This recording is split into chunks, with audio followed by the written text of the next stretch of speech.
Uma salva de palmas para o nosso salmista. Linda melodia. Olha, meus filhos, é assim que a gente sabe que acertou o salmo, quando o povo canta. Se o povo cantou, acertaram. Se só vocês cantaram, aí precisa rever a melodia. Parabéns, uma melodia muito bonita, que expressa justamente o espírito deste terceiro domingo do Advento. O terceiro domingo do Advento é marcado por esta presença, que já começa a nos apontar que a nossa expectativa, que a nossa espera está se encerrando.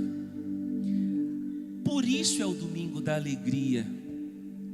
Porque pensem vocês que o povo de Israel esperou mais de 500 anos por este dia. Os profetas foram preparando o povo para não deixar o povo cair no desânimo, para não deixar o povo se esquecer das promessas que Deus havia feito, de que aquilo que eles estavam vivendo, e o que eles estavam vivendo, Padre Diogo? Para a gente entender isso, nós precisamos voltar um pouquinho na nossa palavra, na nossa Bíblia. Voltarmos lá para o Antigo Testamento, de modo especial para os primeiros 5 livros da Bíblia, que nós chamamos de Pentateuco, ou seja, os primeiros 5 livros da nossa tradição. Nós precisamos voltar lá, porque é lá que está o entendimento do que o povo de Israel está vivendo antes da vinda do Messias. Nós sabemos que os nossos primeiros pais foram escolhidos por Deus para viverem uma aliança de amor, e aliança vem do hebraico berit. Repete com o padre: berit. Berit significa aliança. Se você quiser entender a Bíblia, se você quiser entender a palavra de Deus, você precisa saber o que é berit, porque aliança é a palavra mais importante dentro das Sagradas Escrituras. E tanto é verdade que é a palavra mais importante, que na última ceia, quando Jesus instituiu a Eucaristia, ao tomar o cálice com o seu próprio sangue, Ele nos chamou a viver a nova e eterna aliança. Por que a nova e eterna? Porque até a sua chegada, muitas vezes a aliança que Ele fez com o povo foi perdida, foi rompida.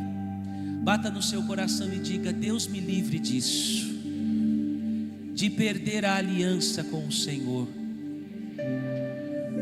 Mais uma vez: Deus me livre disso, de perder a aliança com o Senhor. Aquele povo perdeu, e veja que triste que foi a vida deles. Por quê? Enquanto eles estavam aliançados, ou seja, enquanto eles estavam vivendo em união com o nosso Deus, ouvindo a sua palavra, vivendo de acordo com a lei, vivendo de acordo com aquilo que Deus havia pedido deles, este povo viveu anos de bênção. Eles foram guardados, eles foram protegidos, porque esta foi a promessa que o Senhor fez aos nossos primeiros pais: não faltará nada a vocês, desde que vocês sejam fiéis a mim. Diga para quem está do seu lado: o Senhor quer corações fiéis. Diga para ele, diga para ela: você precisa ser fiel ao Senhor. E veja, meus filhos e filhas, que fidelidade é a resposta automática de um coração que ama. Quando a gente recebe o amor de verdade, quando a gente experimenta o amor de verdade, este amor experimentado por nós nos força a dar uma resposta. É esta beleza da vida entre o homem e a mulher, debaixo do sacramento do matrimônio. O que faz com que o vínculo da fidelidade seja mantido é o amor. É o amor quem garante a fidelidade e é a fidelidade que sustenta o amor. Veja que na nossa relação com Deus é a mesma coisa.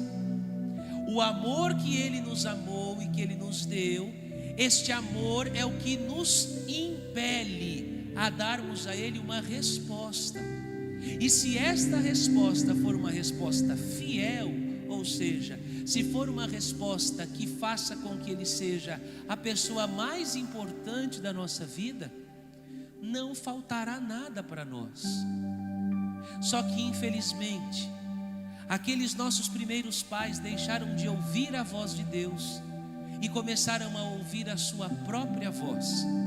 Foram seduzidos pela serpente, deixaram-se se envolver pelas mentiras que a serpente disse, e por conta disso, desviaram-se do caminho da salvação. E aqui está o porquê a segunda leitura nos diz de forma tão dura. Veja que São Tiago, ele apresenta essa exortação, porque este foi o pecado do Antigo Testamento, o pecado no paraíso, e infelizmente este demônio ainda continua destruindo muitos corações e desviando muitas pessoas do caminho do céu. Veja o que está escrito lá no versículo 9 da segunda leitura: irmãos, não vos queixeis uns dos outros, para que não sejais julgados. Veja que este espírito de maledicência, e o que é maledicência, padre? Repita comigo: é falar mais do que eu devo. Este espírito leva para o inferno. Não entra no céu o maledicente. Veja que foi maledicência o que a serpente fez com Adão e Eva. Veja que depois que Eva peca, ela oferece a Adão o pecado, e depois fica um empurrando para o outro. Foi a serpente, foi a mulher, foi o homem, foi a serpente, foi a mulher, foi o homem. E veja o que o Senhor está dizendo: irmãos, não vos queixeis uns dos outros, para que não sejais julgados. Porque há aqui uma verdade bíblica que nós não podemos nos esquecer. A palavra precisa gerar vida. Se a palavra que sai de nós gera morte, ela é maldita. Mais uma vez diga: Deus me livre de perder a aliança com Ele. E nós perdemos a aliança com o Senhor quando nós cometemos a maledicência. Veja que o povo de Israel se perdeu nesse caminho. Eles deixaram de ouvir a voz de Deus, passaram a ouvir a voz da sua própria vaidade, da sua própria consciência, do seu próprio orgulho, do seu próprio desejo de fazer as coisas como eles queriam e não como o Senhor ordenava. E o que aconteceu com eles? Primeiro, perderam o paraíso, depois perderam terra, depois perderam descendência, depois perderam proteção. As mulheres se tornaram estéreis. Os homens não tinham mais força para lutar. Qualquer exército que se levantava contra Israel, dominava Israel. Eles deixaram de viver na terra preparada pelo Senhor Deus e foram viver o castigo da Babilônia. Foram escravos, padeceram na mão dos inimigos. A bênção do Senhor não estava lá com eles, porque eles se desviaram do caminho da salvação. E então, repita comigo: Deus que nunca perde, não podia deixar o seu povo assim,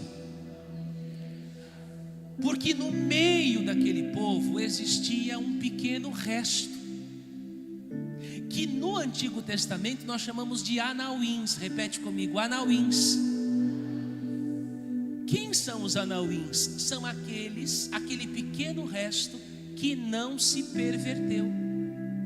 Um pequeno resto que não deixou de adorar o verdadeiro e único Deus. Um pequeno resto que se manteve firme e que mesmo diante da opressão, que mesmo diante da escravidão, que mesmo diante do jugo dos inimigos, eles disseram: nós não podemos voltar atrás, nós não podemos trair o Deus de Abraão, o Deus de Isaac e o Deus de Jacó. E veja que lindo, gente, Foi por causa da fidelidade destas pequenas porções, deste pequeno rebanho.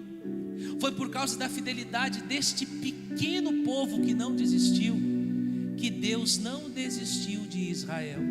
E então o Senhor envia os profetas, o Senhor envia os juízes, para dizer a este pequeno resto: permaneçam firmes, porque o dia da libertação de vocês vai chegar.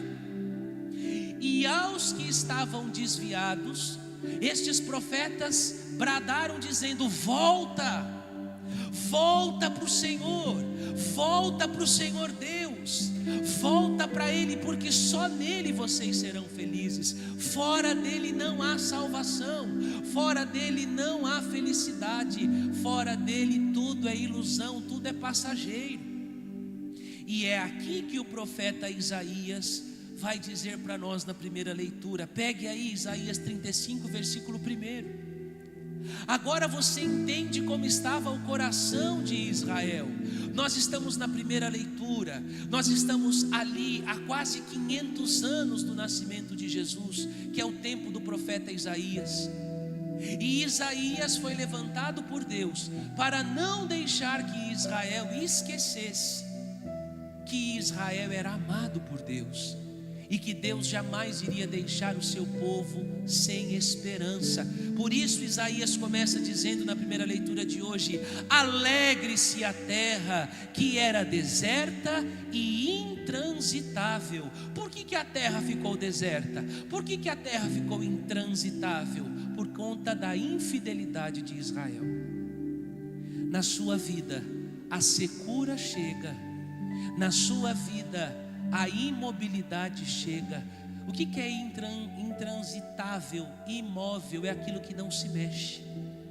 Na sua vida, na minha vida, o deserto, a secura, a esterilidade, o não sair do lugar, não é fruto do esquecimento de Deus, mas é fruto da sua infidelidade.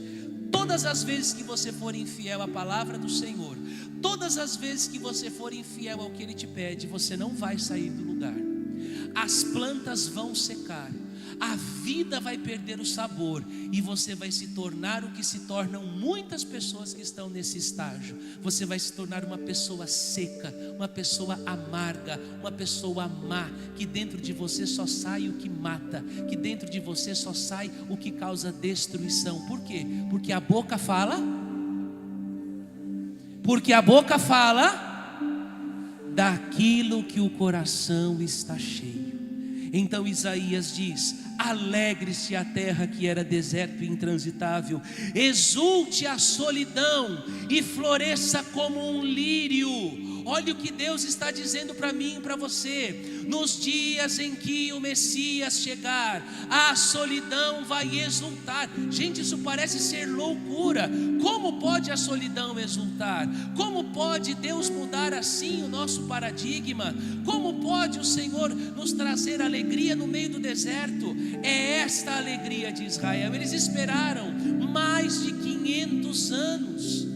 Por isso que nós vamos ver na semana que vem o encontro de Nossa Senhora com sua prima Isabel, dando continuidade a esse domingo. Quando Nossa Senhora chegar na casa de Isabel, o que vai acontecer? Isabel representa Israel. Isabel representa o que Israel estava vivendo. Isabel estava com as forças cansadas, Isabel estava enfraquecida, Isabel já era velha. Diz a palavra, ela era velha, porque eu não sei se você sabe, existe diferença entre velha e idosa. Sabia? Diga para quem está do seu lado: velha. Fala com ele, fala com ela, não dorme, hein? Diga para ele, diga para ela: velha é essa pessoa que vive falando mal da vida dos outros, fofoqueira, serva de Satanás. Essas são as velhas, né? Idosa é essas fofinhas aqui que sentam no primeiro banco, a cheirosinha assim, ó. Dá vontade de pôr num potinho, ó. Olha que belezinha, olha. Olha. Se juntar as duas dá 200 anos. Amo minhas velhinhas. Já falei para elas que elas não podem morrer não. Quando eu olho aqui que vejo as duas, eu me animo. Porque essas aqui, ó, pode fazer sol, pode fazer chuva, não perde uma missa. Essas são fiéis. Essas duas aqui, ó. Essas duas aqui, ó. Estou na paróquia de Nossa Senhora da Esperança há 1 ano e 4 meses, indo para 5. Nunca as duas me procuraram para falar uma palavra de maldição, só de incentivo. Padre, vamos lá. Padre, que linda que está a nossa igreja. Padre, que bonito. Essa aqui falou esse dia para mim: Padre, será que eu vou ver a igreja nova? Eu falei: se não vê daqui, vê do céu, minha filha. Fica tranquila, né? Fica tranquila, entendeu? A gente não ouve palavras de maldição de um coração que ama. Estão aqui sempre. Seja para 10 mil, para 2 mil, para 200, para 300, estão sempre aqui. E uma vai segurando a outra. Cai não, é ponto e vírgula. Cai não, segura. Essas são idosas. Essas estão envelhecendo com sabedoria. É o ancião da palavra de Deus, que quando nós olhamos para o branco dos cabelos, a gente diz: vale a pena servir o Senhor, porque é pela fidelidade delas que elas vão levar a casa delas para o céu. Pode aplaudir essas duas bonitinhas. Bonitinhas. Isabel estava cansada, Isabel estava velha, seca, estava deprimida, fechada, só resmungando. Zacarias então duvidou de Deus, deu risada quando o anjo falou que ele ia ter um filho. O que aconteceu com ele? Ficou mudo. Ai daquele e daquela que levanta a voz contra um ungido do Senhor. Zacarias ficou mudo, para não dizer que caiu a língua. Deus foi até bondoso com ele. E quando a promessa se cumpriu, o que aconteceu? Zacarias não podia falar nada. A barriga da mulher crescendo, o povo falando: ih, olha lá o bode. Ele não podia se defender, porque estava com a língua calada. Veja que terrível a vida de quem vive contra a vontade de Deus. Mas eis então que Nossa Senhora chega. Como que Nossa Senhora é? Jovem. Ela está grávida, cheia do Espírito Santo. Nós vamos ouvir na semana que vem na homilia o encontro de Isabel com Nossa Senhora. Pega aí a sua Bíblia, abra a sua Bíblia no meio aí, bem no meio. Abre aí a sua Bíblia no meio, assim que nem o padre está fazendo. Vamos, gente, coragem, vamos. Abra a sua Bíblia no meio. O encontro de Nossa Senhora com Isabel é isso aqui. É o encontro do Antigo com o Novo Testamento. Por isso que é o encontro que transforma a história de Israel. Por isso que no Evangelho de hoje, Jesus vai dizer: eu não vi, olha que lindo isso, em verdade vos digo, de todos os homens que já nasceram, nenhum é maior do que João Batista. Por que nenhum é maior do que João Batista? Porque João Batista era primo de Jesus? Não, porque João Batista foi o único profeta que profetizou e que viu o fruto da sua profecia. Isaías, Jeremias, Baruque, Oséias, Sofonias, todos os profetas que falaram sobre a vinda do Senhor, eles morreram e não viram o Senhor. É por isso que na semana que vem, quando Isabel chegar na casa, aliás, quando Nossa Senhora chegar na casa de Isabel, quando ela falar com a sua prima: Isabel, cheguei, o que vai acontecer com João Batista? Ele vai fazer o que dentro do ventre dela? Saltar, exultar de alegria. Por que de alegria? Porque João Batista representa um novo Israel, ou seja, agora nós não precisamos mais ficar tristes, por isso estamos de rosa, domingo da alegria. Nós não precisamos mais chorar, nós não precisamos mais ficar depressivos, porque o Senhor cumpre as suas promessas. E assim como Ele disse que Ele iria enviar o seu Filho para nos salvar, Ele está dizendo para você que fez esse cerco de Jericó: as muralhas da sua vida cairão, porque Ele é fiel e Ele vai te sustentar até o fim da sua vida. Ele vai cumprir na sua vida tudo o que Ele te prometeu. Pode fazer barulho, aplauda, porque é para Ele, é para Ele, é para Ele, é para Ele.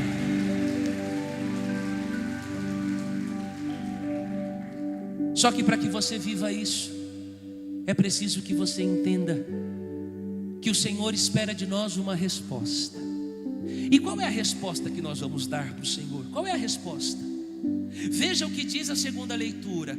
Olha a exortação que Deus está fazendo para mim e para você. Diga para quem está do seu lado: ficai firme. Não, mas com esse ânimo você já foi, né? Nem veio. Ficai firme até a vinda do Senhor. Então perceba, gente, que a postura que Deus quer ver em nós é a postura da firmeza. Nesta semana nós ouvimos na liturgia que desde os tempos de João, e que João é esse? João Batista. Desde os tempos de João até os dias de agora, o céu, olha que bonito, o reino dos céus, ele é conquistado à força, e são só os violentos que o conquistam. Perceba, gente, que a palavra é linda, porque esta violência não é a violência de pegarmos em armas, não é a violência física, mas é a violência contra nós mesmos. Porque dentro de nós habita este velho, esta velha, que quer viver no passado, que quer ficar no passado, que quer as coisas do seu jeito, que acredita que tem que ser daquela forma, porque se não for desse jeito não vai dar certo. Este velho nos habita. Por quê? Porque é melhor você conservar as coisas no seu devido lugar, porque você não precisa se mexer, já está assim, é do jeito que está. Só que conversão exige da gente o quê? Mudança, caminhada, tem que sair do lugar, tem que mexer, tem que fazer. Por isso o Espírito diz: eu faço novas todas as coisas. Porque enquanto nós estamos vivos, nós estamos num movimento de conversão. O Espírito faz novas todas as coisas, a igreja faz novas todas as coisas. Acabou um ano litúrgico, começa o outro, acabou um, começa o outro. É um ciclo, é Deus dizendo para mim e para você: ano A, ano B, ano C, ano A, ano B, ano C. Se converta, mude de vida, para de ficar com essas coisas que te afastam de Deus. Se converta, busque o Senhor enquanto Ele se deixa encontrar. Você celebrou um Natal sem sentido, o próximo Natal se aproxima, que esse Natal seja melhor do que o outro. Vamos caminhando, vamos andando, porque água parada gera dengue, católico parado fica dengoso, e infelizmente adoece e morre. E é isso que nós não podemos permitir. O Espírito precisa da nossa colaboração. Por isso São Tiago vai dizer: ficai firmes até a vinda do Senhor. Veja o que diz a primeira leitura: fortalecei as mãos enfraquecidas, firmai os joelhos debilitados, dizei às pessoas deprimidas. Depressão não é uma doença deste tempo. Desde que o ser humano é ser humano, a depressão está lá, porque o que é depressão? É perca de sentido da vida. E quando nós perdemos o sentido da vida, quando Jesus deixa de ser o centro, porque enquanto Ele é o centro, nós não temos como nos deprimir. Podemos ter tristeza, mas no Senhor essa tristeza se converte em alegria. Pode aplaudir. Dizei, olha aqui, está aqui: dizei às pessoas deprimidas, criai ânimo, não tenhais medo. Olha para quem está do seu lado e fala: criai ânimo, não tenhais medo. Isso é Natal, minha gente. A alegria do Natal é essa. Olha o que diz o Evangelho, porque quando João Batista começou a pregar, as pessoas começaram a dizer: ele é o Messias. Ele é o Messias, só pode ser o Messias. Porque quando João pregava, tudo se transformava. Quando João pregava, as pessoas eram curadas. Quando João pregava, as pessoas mudavam de vida, as pessoas deixavam tudo para seguir João. É por isso que quando Jesus for batizado, e olha, preste atenção, que tudo dentro do tempo do Natal, ali, encerrando o tempo do Natal, nós vamos ver no Evangelho. Eu já estou antecipando para vocês. Quando Jesus estiver descendo para ser batizado, o que João Batista vai dizer? Não sou eu o Cordeiro, aquele é o Cordeiro. Eis o Cordeiro de Deus aquele que tira o pecado do mundo. Porque as pessoas achavam que João era o Messias. E é por isso que no evangelho de hoje João diz aos seus discípulos: vocês vão pegar hoje e vocês vão até o lugar aonde Jesus está. Vão lá ver Jesus. É a ordem de hoje. João estava na prisão quando ouviu falar das obras de Cristo. Enviou-lhes alguns discípulos para lhe perguntarem: és tu aquele que há de vir ou devemos esperar outro?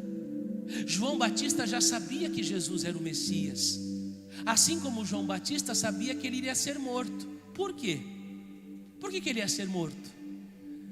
Porque ele não abriu mão da verdade. A verdade, desde os tempos de Jesus, ela é difícil de ser engolida, mas ela é o placebo, ela é o remédio que nos salva. Conhecereis a verdade, e a verdade vos libertará. E João Batista era este arauto da verdade, um homem que não deixou de dizer a verdade. Herodes, que manda prender João Batista, ele estava vivendo adultério. Ele estava traindo o irmão dele com a mulher do irmão. Olha que coisa terrível. Só que João Batista tinha de Herodes admiração, porque Herodes gostava de ouvir João Batista. Herodes gostava de ouvir. A pregação de João Batista era tão atraente que até Herodes gostava. E é isso que eu falo para vocês todas as vezes que eu estou aqui no ambão da palavra. Tomemos cuidado para que a nossa resposta não seja igual à resposta de Herodes. Herodes gostava de ouvir João Batista, só que Herodes pegava o que João Batista pregava, entrava num ouvido, saía no outro, ele não vivia. Então João Batista chegou e disse: Herodes, eu preciso dizer a você, já que você gosta tanto de me ouvir, você precisa mudar de vida, você precisa se converter. O que você está vivendo com Herodíades é mentira. Adultério leva para o inferno, é pecado, você tem que se converter. Herodes fica balançado com o que ouve, porque, como eu disse, a verdade é difícil da gente engolir, mas ela é preciso que a gente engula para que a gente mude de vida. Herodes está balançado se deve ou não ouvir João Batista. Só que o que acontece? Lembram da serpente? Lembra da maledicência que o padre dizia na homilia? Ela estava presente ali também. E o coração de Herodíades, que não queria se converter, faz com que então João Batista seja preso. Por quê? Porque ela verdadeiramente sabia que se João Batista continuasse pregando a verdade, uma hora ou outra sobraria também para ela, porque a verdade pode ser escondida, porque a verdade pode ser esquecida, mas ela sempre vai brilhar diante das trevas. Por isso que o Evangelho diz: não há nada que esteja oculto que uma hora não venha à luz. Não há nada que seja feito às escondidas que um dia não seja descoberto. Por isso nós não precisamos nos preocupar.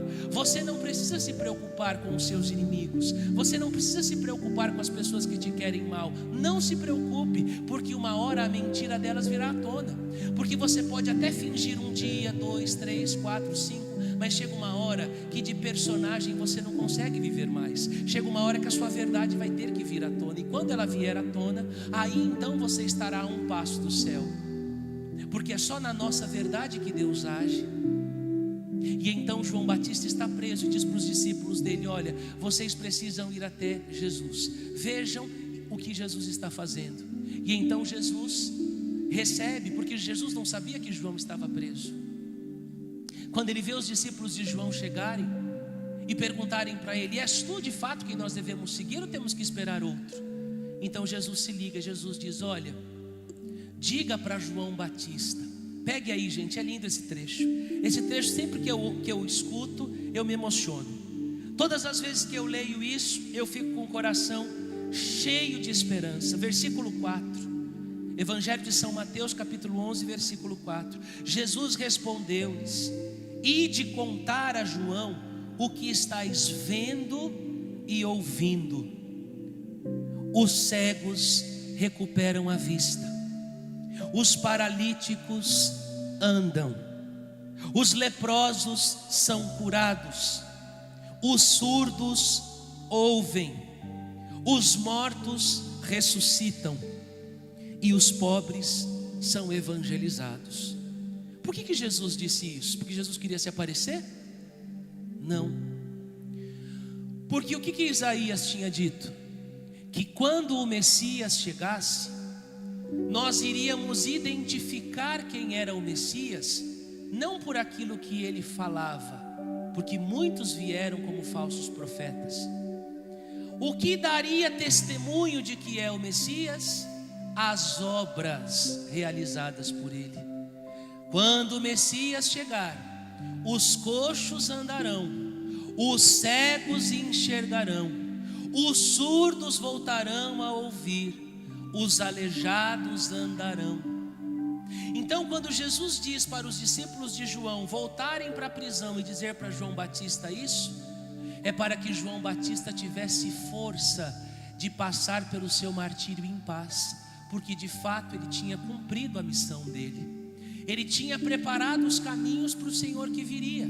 Então, João, você está para ser morto, você sabe que vai morrer, mas morra em paz, porque o Messias já chegou. E porque o Messias já chegou, mesmo que Herodes mande cortar a sua cabeça, a verdade não vai ser acorrentada, porque eu sou o caminho, a verdade e a vida. Que coisa maravilhosa! É lindo ser católico, diga isso, é lindo ser católico.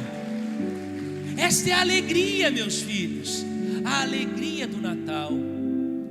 E veja que Jesus diz algo muito forte, que as pessoas desse tempo têm que aprender. Porque se vocês não sabem, o padre de vocês apanha muito porque faz cerco de Jericó, sabia? Tem um monte de gente que fala assim, essas missas aí, essas coisas, e eu não ligo para eles, sabe por quê? Porque Jesus já me ensinou, fala, padre, perdoa-lhes, porque eles não sabem. E olha o que Jesus está dizendo para eles, está dizendo para mim e para você, versículo 6, feliz aquele que não se escandaliza por causa de mim. Esta é a resposta para a nossa equipe, que veio trabalhar todos os dias, e que muitas vezes fica assim, ai padre, o que será que vão pensar? Ai padre, o que será que vão dizer? Fiquem tranquilos, felizes os que não se escandalizam por causa de Jesus. Felizes. Nós vamos continuar. Eu quero já dizer, ano que vem vai ter mais. Esse ano eu fiz 2, se der na telha ano que vem eu faço 4. E se reclamarem no outro ano eu faço 6. Porque ninguém pode impedir a vontade do Senhor de acontecer na paróquia de Nossa Senhora da Esperança. Esta paróquia é dela, e esta paróquia vai continuar fazendo aquilo que ela quiser. Os incomodados que se convertam. Próxima camiseta que eu vou lançar, vou colocar assim, paróquia Nossa Senhora da Esperança, e nas costas, os incomodados que se convertam. Pode esperar, já pode anotar aí, Alex, que eu vou fazer essa próxima camiseta, Nossa Senhora da Esperança, bonito, o brasão, e atrás, os incomodados que se convertam. Pode aplaudir, vai ficando de pé. Você é bem-vindo aqui. A casa é sua, canta isso. A casa é sua, pode entrar, me esvazio de mim.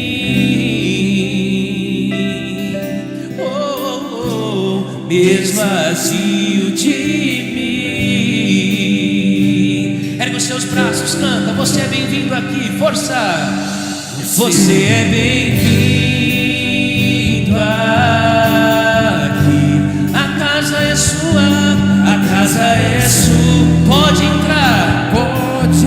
Me esvazio de mim, esvazio de mim. Canta isso para Jesus, força, vai.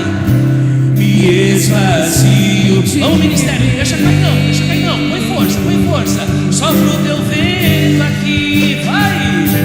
E sopra o teu vento aqui.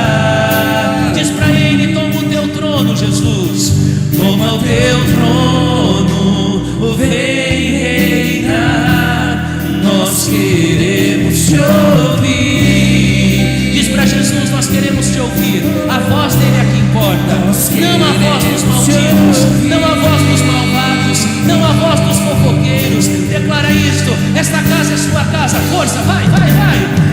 Essa casa é sua casa, nós deixamos ela pra você. Jesus, esta casa é sua casa. Declara, vai. Essa casa é sua casa, nós deixamos ela pra você. O nome dele, Jesus. Mais uma vez, esta casa é sua casa, vai. Essa casa é sua casa, nós deixamos ela pra você. O nome dele qual é? Jesus. Esta casa é sua casa, Deus.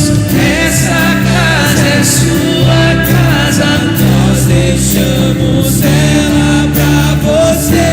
O nome dele, apareça, declara, vai. Apareça e o seu nome enche este lugar, enche este lugar, enche este lugar, enche este lugar. Apareça que o teu nome cresça, apareça que o teu nome cresça. Vem incendiar, vem incendiar, vem incendiar, vem incendiar. Mais uma vez, apareça que o teu nome cresça, apareça que o teu nome cresça. Enche este lugar, enche este lugar, enche este lugar, enche este lugar. Apareça, Deus, apareça que o teu nome cresça. Vem incendiar, vem incendiar. Só vocês e a bateria. Esta casa é tua casa, canta, vai. Esta casa.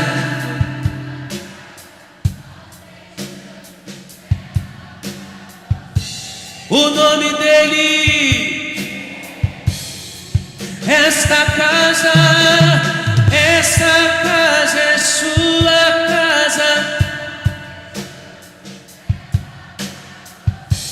O nome dele, apareça, declara, vai.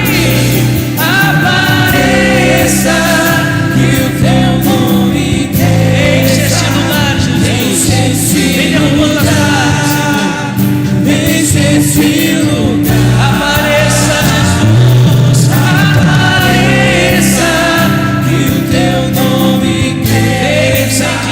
Vem incendiar, vem incendiar. Só você, apareça, apareça que o teu nome cresça. Enche este lugar, enche este lugar. Apareça que o teu nome cresça. Vem me incendiar, vem me incendiar. Põe a mão no seu coração e diz: esta casa, Senhor, esta casa é sua casa, nós deixamos ela pra você. O nome dele, Jesus. Esta casa é sua casa, nós deixamos ela pra você. O nome dele, Jesus. Põe a mão no seu coração. Nossa Senhora está grávida. São José está com ela. Daqui a pouco eles sairão, batendo de porta em porta, procurando um lugar que possa acolher o menino Jesus. Quando você canta esta casa é sua casa, você está dizendo: Nossa Senhora da Esperança, São José, se não existe lugar para Jesus nascer, se não existe lugar para acolher Jesus, aqui dentro de mim tem uma casa que eu estou preparando neste advento para que Jesus possa nascer. Eu já me confessei, Jesus, já tirei as impurezas. Agora nós estamos preparando a manjedoura. Temos mais 2 semanas, Jesus, até chegar o grande dia. Alguns dias para colocarmos a palha, para colocarmos o bercinho, para colocarmos aquilo que é preciso para que o Senhor nasça, cresça e permaneça. Senhor, nesta noite em que encerramos o nosso cerco de Jericó, nós pedimos que pelo poder do Teu sangue, todas as muralhas que estavam nos impedindo de sentir o Teu amor e de Te conhecer como Senhor das nossas vidas, sejam derrubadas, Senhor, porque nós queremos viver uma vida nova a partir deste Natal. Nós queremos viver uma vida transformada neste Natal. Nós queremos, como povo de Israel, encher a nossa alma de alegria, a alegria verdadeira, o júbilo, o gáudio que só o Senhor pode dar. Por isso, Jesus, cura nesta noite o coração das pessoas que aqui têm alguma dificuldade de celebrar o Natal, porque talvez nunca viveram um Natal de verdade, porque talvez nunca foram amadas, porque talvez nunca tiveram condições de ter um presépio, de montar uma árvorezinha, por mais simples que fosse, porque talvez nunca ganharam um presente, porque talvez nunca foram abraçadas, porque talvez nunca ouviram dos seus pais: Feliz Natal, Jesus te ama, Ele nasceu para você. Vem, Jesus, curando nesta noite todos os traumas de morte. Talvez você e o Senhor me mostrem pessoas que sempre recebem notícias más do Natal. O Senhor está nesta noite te libertando disso. Em nome de Jesus, neste Natal não virão notícias más, virão só notícias boas, e a maior delas é esta: Jesus nascerá para trazer vida nova para a sua família. O Senhor vem curar agora você que talvez nunca viveu um Natal de verdade. A alegria do Senhor que neste domingo está sendo liberada sobre nós já está preparando a moradia para que Jesus chegue e para que este Natal seja o melhor da sua vida até